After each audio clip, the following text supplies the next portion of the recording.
Voici le schéma d'une coupe de l'oreille humaine. Tout d'abord, il faut savoir que cet organe est divisé en trois parties: l'oreille externe, l'oreille moyenne et l'oreille interne.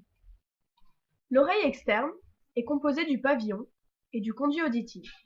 L'oreille externe concentre, amplifie et dirige les ondes sonores, ce qui nous permet de situer leur provenance. L'oreille moyenne est composée du tympan, des osselets et de la caisse du tympan. Le rôle de l'oreille moyenne est d'assurer le transfert des ondes sonores du milieu aérien au milieu liquide. L'oreille interne est composée de la trompe d'Eustache, du vestibule et de la cochlée.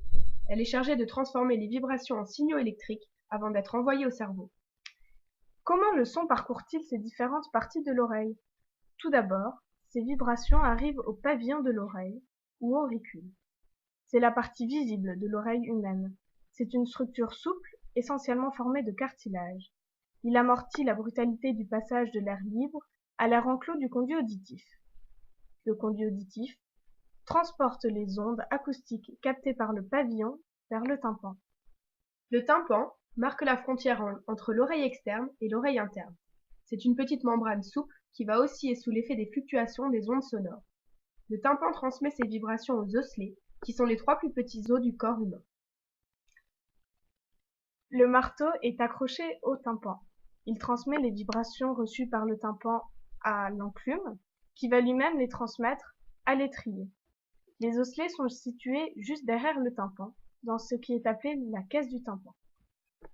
Le système tympan-chaîne des osselets, ou chaîne ossiculaire, démultiplie la force s'exerçant sur le tympan, permettant ainsi la transmission de la vibration du milieu aérien au milieu liquide. Enfin, les vibrations sonores arrivent à l'oreille interne. Les osselets transmettent les fluctuations à la cochlée, qui est un organe creux en forme d'escargot, rempli d'un liquide appelé endolymphe. La cochlée transforme les vibrations en signaux électriques, qui vont être acheminés au cerveau par le nerf auditif, ou nerf cochléaire. Voici donc le parcours du son dans l'oreille.